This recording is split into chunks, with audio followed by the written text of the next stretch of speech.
জয় Hind friends, আমরা নিয়ে চলে এসেছি আমাদের পরবর্তী ভিডিও। আজকে এই ভিডিওর মাধ্যমে আমরা আলোচনা করব ভারতীয় অর্থনীতি, অর্থাৎ ভারতীয় অর্থনীতি থেকে ডাব্লিউবিসিএস পরীক্ষার প্রিলিমস ও মেন্সে বিভিন্ন ধরনের প্রশ্ন নিয়ে যেগুলি এসেছে আমরা সেগুলো নিয়ে আজকে এই ভারতীয় অর্থনীতির ক্লাসে আমরা ডিসকাশন করব। তোমরা দেখতে পাচ্ছ এটি আমাদের সেট 2 অর্থাৎ দ্বিতীয় ক্লাস। এর আগে অলরেডি আমাদের একটি ক্লাস করানো হয়ে গিয়েছে, তোমরা যারা দেখোনি ক্লাসটি অবশ্যই ক্লাসটিকে দেখে নেবে। এই ক্লাসে থাকছে বিগত বছরের বিভিন্ন ধরনের প্রিভিয়াস ইয়ারের এমসিকিউ প্রশ্ন উত্তর, যেগুলো আমাদের আপকামিং পরীক্ষার জন্য হুবহু কমনযোগ্য হয়ে উঠবে। এই ক্লাসে আমাদের টোটাল সেরা 25টি কোয়েশ্চেন নিয়ে এসেছি। এই 25টি কোয়েশ্চেনগুলোর মধ্যে থেকে আমাদের বহুবার রিপিটেড কোয়েশ্চেন আছে। তো চলো দেরি না করে ভিডিওটি শুরু করা যাক। তোমরা যারা চ্যানেলে নতুন আসো অবশ্যই চ্যানেলটিকে সাবস্ক্রাইব করে নেবে এবং পাশের বেল আইকনটি প্রেস করে দিও, যেন প্রত্যেকটা ভিডিওর নোটিফিকেশান সবার আগে তোমার কাছে পৌঁছে যায়। এবং ভিডিওটি ভালো লাগলে অবশ্যই ভিডিওটিকে লাইক করবে ও বন্ধুদের সঙ্গে শেয়ার করতে ভুলবে না। স্ক্রিনে আমরা প্রথম প্রশ্ন দেখতে পাচ্ছি। 1 নম্বর প্রশ্নতে বলা হয়েছে, কোন পঞ্চবার্ষিকী পরিকল্পনায় কৃষি বিকাশ যোজনা চালু হয়? কোন পঞ্চবার্ষিকী পরিকল্পনায় কৃষি বিকাশ যোজনা চালু হয়? অপশান দেওয়া রয়েছে দশম পঞ্চবার্ষিকী পরিকল্পনা, একাদশ পঞ্চবার্ষিকী পরিকল্পনা, অপশান সিতে রয়েছে দ্বাদশ পঞ্চবার্ষিকী পরিকল্পনা, অপশান ডিতে রয়েছে দ্বিতীয় পঞ্চবার্ষিকী পরিকল্পনা। তো এই প্রশ্নের সঠিক আনসার হয়ে যাবে আমাদের অপশান নাম্বার বি, একাদশ পঞ্চবার্ষিকী পরিকল্পনা এই প্রশ্নের সঠিক answer. Option number B is the right answer. এটি শুরু হয় মূলত 2007 সাল থেকে। এটি শুরু হয় মূলত এই যে কৃষি বিকাশ যোজনা বললাম, এই কৃষি বিকাশ যোজনা শুরু হয় আমাদের 2007 সাল থেকে। পরবর্তী question number 2, FCI food corporation of India কবে প্রতিষ্ঠিত হয়? অপশান দেওয়া রয়েছে 1955, 1960, 1965, 1970। এফসিআই এর ফুল ফর্ম আমরা সকলেই জানি, food corporation of India. Food corporation of India এটি কবে প্রতিষ্ঠিত হয়? না, আমাদের এই প্রশ্নের সঠিক আনসার হয়ে যাবে অপশান নাম্বার সি, 1965। 1965-এ এফসিআই বা ফুড কর্পোরেশন অফ ইন্ডিয়া প্রতিষ্ঠিত হয়। তোমরা অবশ্যই আমাকে কমেন্ট করে জানাবে যে এই এফসিআই এর সদর দপ্তর কোথায়।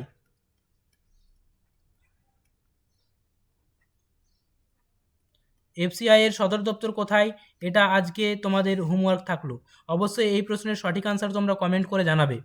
পরবর্তী কোয়েশ্চেন নাম্বার 2, 3 নম্বর প্রশ্নতে কোয়েশ্চেন নাম্বার 3 নম্বর প্রশ্নতে বলা হয়েছে ভারতের সবুজ বিপ্লবের জনক কাকে বলা হয়? অর্থাৎ সবুজ বিপ্লব বা গ্রিন রেভলিউশন।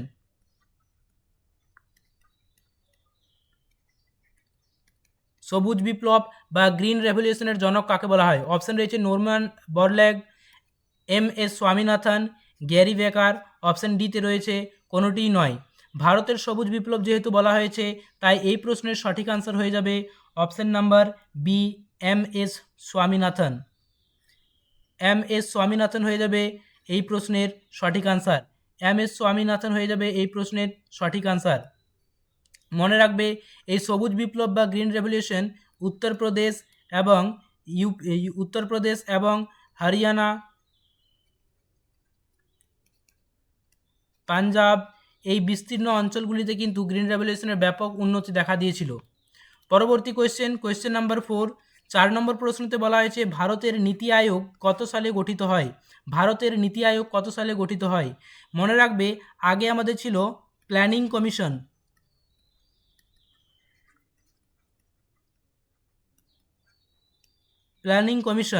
এই প্ল্যানিং কমিশনকে রিপ্লেস করে নীতি আয়োগ স্টাবলিশ করা হয় 2015 সালের 1 জানুয়ারি।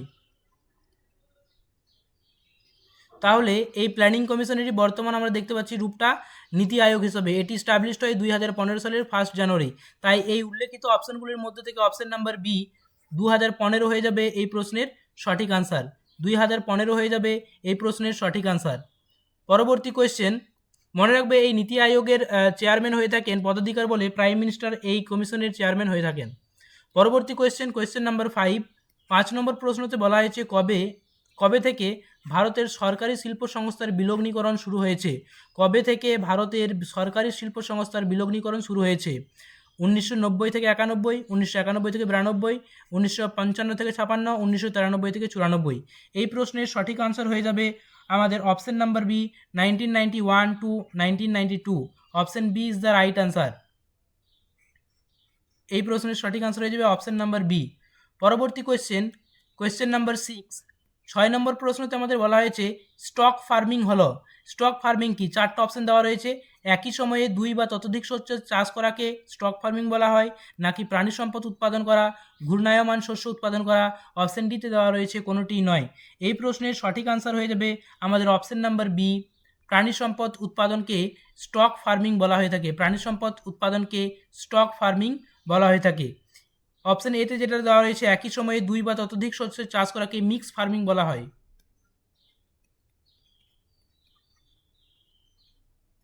মিক্স ফার্মিং বলা হয়ে থাকে। আর স্টক ফার্মিং হয়ে যাবে আমাদের প্রাণী সম্পদ উৎপাদনকে স্টক ফার্মিং বলা হয়। Option B is the right answer. পরবর্তী কোয়েশ্চেন নাম্বার 7। আগমার্ক AGMARকে আগমার্ক নিচের কোনটি নির্ধারণ করে?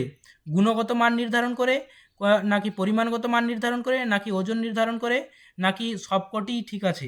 এই প্রশ্নের সঠিক আনসার হয়ে যাবে আমাদের অপশন নাম্বার এ। গুণগত মান নির্ধারণ করে থাকে Agmark. Option A is the right answer. পরবর্তী কোয়েশ্চেন নাম্বার 8। 8 নম্বর প্রশ্নতে আমাদের বলা হয়েছে 1980-র দশকে ভারতের শিল্প উন্নয়নের মূল উৎস ছিল। 1980-র দশকে ভারতের শিল্প উন্নয়নের মূল উৎস ছিল কি? অপশন দেওয়া রয়েছে বৈদ্যুতিন এবং ভোগদ্রব্য, ভারী শিল্প, পরিকাঠামো শিল্প, নাকি ক্ষুদ্র শিল্প। এই 8 নম্বর প্রশ্নের সঠিক আনসার হয়ে যাবে অপশন নাম্বার সি, পরিকাঠামো শিল্প। অপশন নাম্বার সি, পরিকাঠামো শিল্প হয়ে যাবে এই প্রশ্নের সঠিক আনসার। অবশ্যই তোমরা কমেন্ট করে জানাবে যে এই টোটাল 25টা কোয়েশ্চেনের মধ্যে কার কতগুলো প্রশ্নের সঠিক আনসার হয়েছে। Option C is the right answer. পরবর্তী কোয়েশ্চেন নাম্বার 9। 9 নম্বর প্রশ্নতে বলা হয়েছে নিচের কোন শিল্প সর্বাধিক জলের ব্যবহার করে থাকে? এই যে 4টা অপশন আছে, এই 4টা অপশনের মধ্যে কোন শিল্পে সর্বাধিক জলের ব্যবহার হয়ে থাকে? অপশন রয়েছে ইঞ্জিনিয়ারিং শিল্প, কাগজ শিল্প, বস্ত্র শিল্প, আর অপশন ডিতে রয়েছে থার্মাল জ্বালানি। তো এই প্রশ্নের সঠিক আনসার হয়ে যাবে অপশন নাম্বার ডি, থার্মাল জ্বালানি হয়ে যাবে এই প্রশ্নের সঠিক answer. Option number D is the right answer. পরবর্তী কোয়েশ্চেন নাম্বার 10। 10 নম্বরের প্রশ্নতে বলা হয়েছে নিচের কোনটি নবরত্ন শিল্পের সাথে সম্পর্কযুক্ত? নবরত্নের কথা বলা হয়েছে। মহারত্ন, নবরত্ন আমরা জানি। তো এই প্রশ্নে নবরত্নের কথা জিজ্ঞেস করা হয়েছে, নিচের কোনটি নবরত্ন শিল্পের সঙ্গে সম্পর্কযুক্ত? অপশন রয়েছে নির্বাচিত খাদ্য প্রক্রিয়াকরণ শিল্প, অপশন বিতে রয়েছে নির্বাচিত রপ্তানি ভিত্তিক শিল্প, অপশন সিতে রয়েছে নির্বাচিত সরকারি মালিকানাধীন শিল্প সংস্থা, আর অপশন ডিতে রয়েছে উপরের কোনোটিই নয়। এই প্রশ্নের সঠিক আনসার হয়ে যাবে অপশন নাম্বার সি, নির্বাচিত সরকারি মালিকানাধীন শিল্প সংস্থা। অপশন নাম্বার সি, নির্বাচিত সরকারি মালিকানাধীন সংস্থা। অপশন সি হয়ে যাবে এই প্রশ্নের সঠিক আনসার। ভিডিওটি ভালো লাগলে অবশ্যই ভিডিওটিকে লাইক করবে ও বন্ধুদের সঙ্গে শেয়ার করবে। চ্যানেলে নতুন হলে অবশ্যই চ্যানেলটিকে সাবস্ক্রাইব করবে।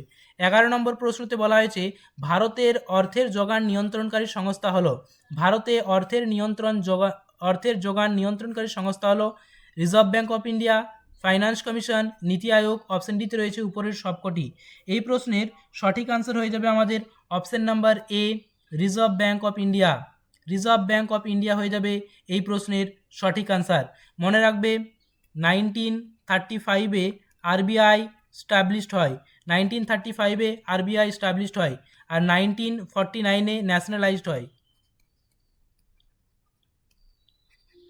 ন্যাশনালাইজড যদি বলা হয় বা জাতীয়করণ কবে আরবিআই এর হয়, তাহলে সেটার আনসার হয়ে যাবে 1949-এ ন্যাশনালাইজড হয়, আর 1935-এ আরবিআই স্টাবলিশড হয়েছিল। বর্তমানে আরবিআই এর চেয়ারম্যান মনে রাখবে গভর্নর। আরবিআই এর বর্তমান গভর্নর হয়ে যাবে সঞ্জয় মালহোত্রা। সঞ্জয় মালহোত্রা হয়ে যাবে আরবিআই বর্তমান গভর্নর। পরবর্তী কোয়েশ্চেন নাম্বার 12। 12 নম্বর প্রশ্নতে বলা হয়েছে রঙ্গরাজন কমিটির পরিমাপ অনুযায়ী ভারতের দারিদ্রতার হার হলো 21.9, 23.6, 32.4, 29.6। এই 4টা অপশনের মধ্যে সঠিক আনসার হয়ে যাবে অপশন নাম্বার ডি, 29.6। 29.6 হয়ে যাবে এই প্রশ্নের সঠিক আনসার।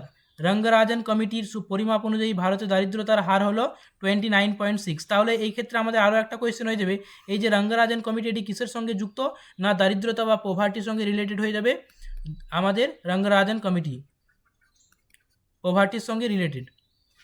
পরবর্তী কোয়েশ্চেন নাম্বার 13, 13 নম্বর প্রশ্নতে বলা হয়েছে ইউজুয়াল স্ট্যাটাস আনএমপ্লয়মেন্ট পরিমাপের মেয়াদ কত। ইউজুয়াল স্ট্যাটাস আনএমপ্লয়মেন্টের পরিমাপের মেয়াদ কত, 1 বছর নাকি 1 মাস নাকি 1 সপ্তাহ নাকি অনির্দিষ্টকাল। এই প্রশ্নের সঠিক আনসার হয়ে যাবে অপশন নাম্বার এ, 1 বছর হয়ে যাবে এই প্রশ্নের সঠিক আনসার। 1 বছর হয়ে যাবে এই প্রশ্নের সঠিক answer, option number A is the right answer.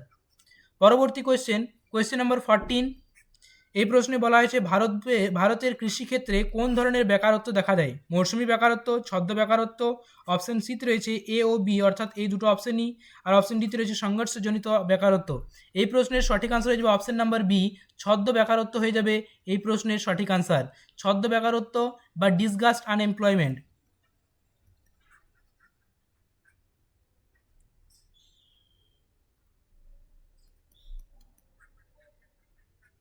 Disgust unemployment হয়ে যাবে এই প্রশ্নের সঠিক আনসার। ডিসগাস্ট আনএমপ্লয়মেন্ট হয়ে যাবে এই প্রশ্নের সঠিক আনসার। পরবর্তী কোয়েশ্চেন নাম্বার 15, 15 নম্বর প্রশ্নতে বলা হয়েছে নাবার্ড কবে প্রতিষ্ঠিত হয়। অপশন রয়েছে 1980, 1981, 1982, 1992। এই প্রশ্নের সঠিক আনসার হয়ে যাবে আমাদের অপশন নাম্বার সি, 1982। 1982 12 মে হয়ে যাবে এই প্রশ্নের সঠিক আনসার। নাবার্ডের ফুল ফর্ম তোমরা সকলে জানো, national agricultural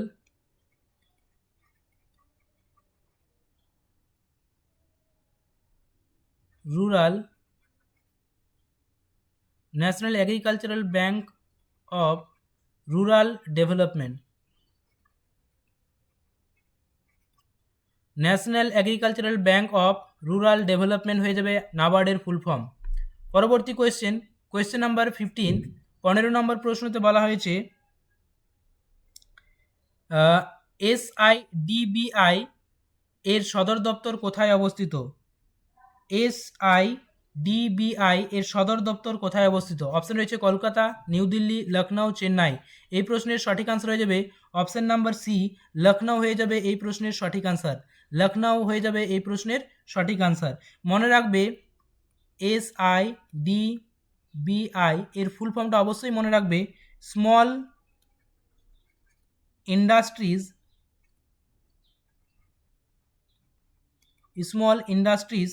development bank of India.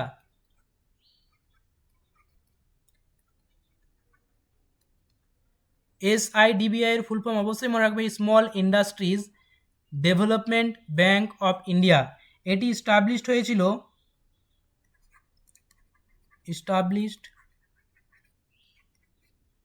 হয়েছিল এপ্রিল 2, 1990 হয়ে যাবে রাইট আনসার। আর হেডকোয়ার্টার অবশ্যই মনে রাখবে লখনউ। অবশ্যই এই এক্সট্রা ইনফরমেশনগুলো মনে রাখবে। পরবর্তী কোয়েশ্চেন নাম্বার 16, 16 নম্বর প্রশ্নতে বলা হয়েছে নিচের কোন সংস্থাটি শিল্প ঋণ প্রদান করে থাকে। IDBI, IFC, SFC নাকি উপরের সবকটি। এই প্রশ্নের সঠিক আনসার হয়ে যাবে অপশন নাম্বার ডি, সঠিক আনসার হয়ে যাবে অপশন নাম্বার ডি, উপরের সবকটি হয়ে যাবে এই প্রশ্নের সঠিক আনসার। মনে রাখবে এই IDBI এর full form industrial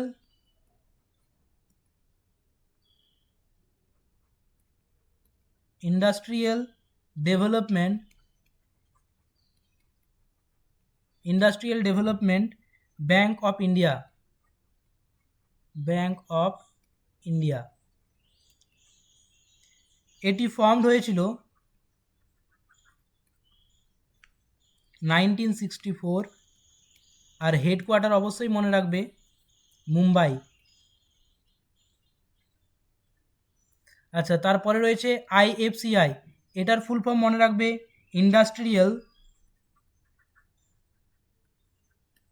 industrial finance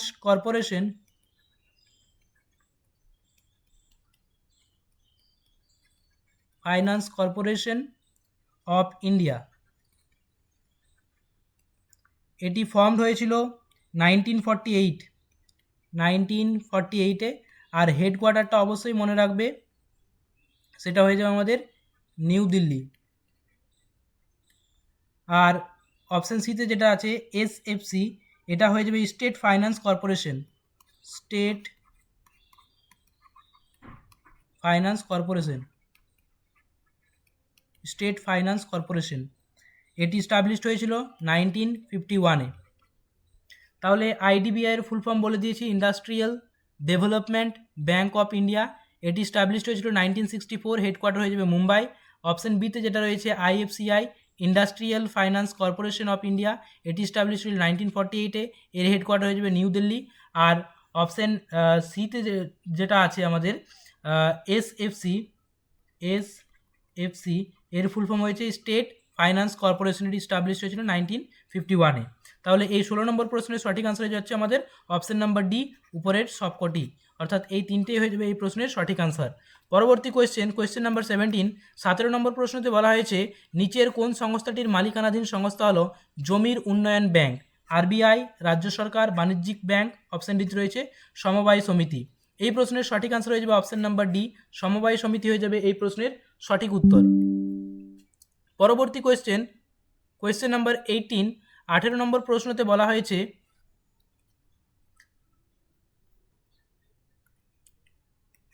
বৈদেশিক বাণিজ্যের উন্নয়নের স্বার্থে ঋণ প্রদানকারী সংস্থাটি হলো Reserve Bank of India, NABARD, Exim Bank. আর অপশন ডিতে দেওয়া রয়েছে উপরের সবকটি। এই প্রশ্নের সঠিক আনসার হয়ে যাবে, অবশ্যই তোমরা কমেন্ট করে জানাবে এই প্রশ্নের সঠিক উত্তরটি। তো এই প্রশ্নের সঠিক উত্তর হয়ে যাবে option number C, Exim Bank হয়ে যাবে এই প্রশ্নের সঠিক আনসার। এক্সিম ব্যাংক হয়ে যাবে এই প্রশ্নের সঠিক আনসার। এক্সিম ব্যাংকের ফুল ফর্ম কি আমরা সকলেই জানি, Export and Import Bank of India, Export Import Bank of India.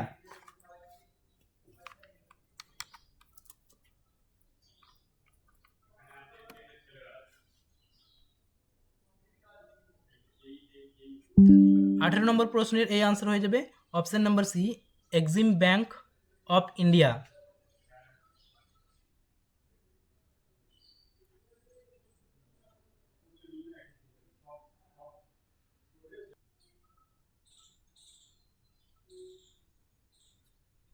এই প্রশ্নের তাহলে সঠিক আনসার হয়ে যাবে আমাদের option number C, Exim Bank, অর্থাৎ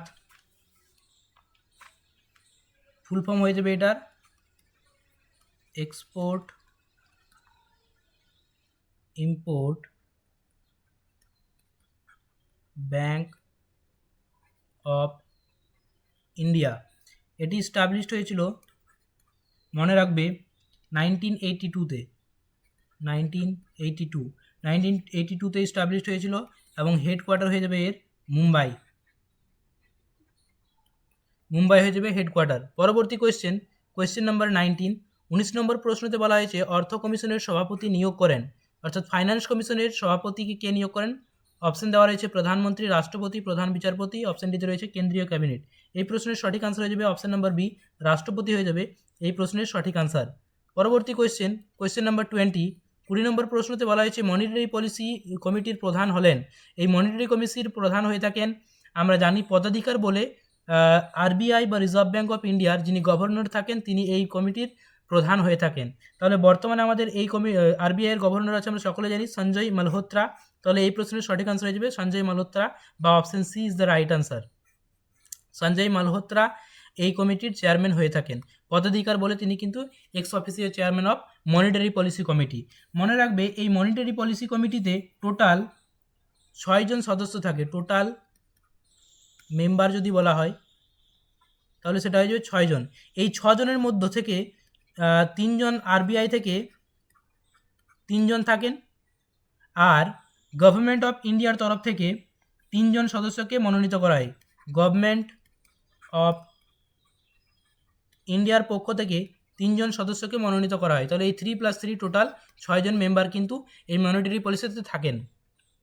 পরবর্তী question number 21, one nation one card প্রকল্পের অধীনে সুবিধা প্রাপকরা হলেন শিল্প শ্রমিক, কৃষি শ্রমিক, অসংগঠিত ক্ষেত্রের শ্রমিক নাকি পরিযায়ী শ্রমিক?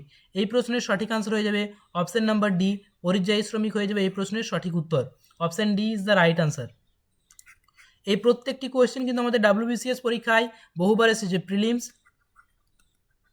প্লাস মেন্সে আসা কোয়েশ্চেন।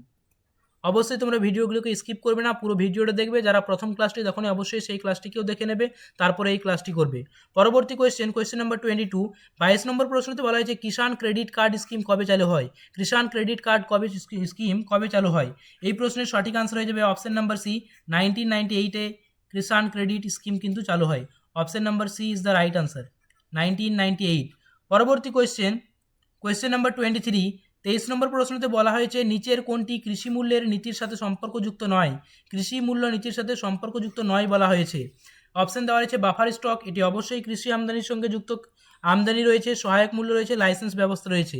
এই প্রশ্নের সঠিক আনসার হয়ে যাবে অপশন নাম্বার ডি, লাইসেন্স ব্যবস্থা হয়ে যাবে এই প্রশ্নের সঠিক উত্তর।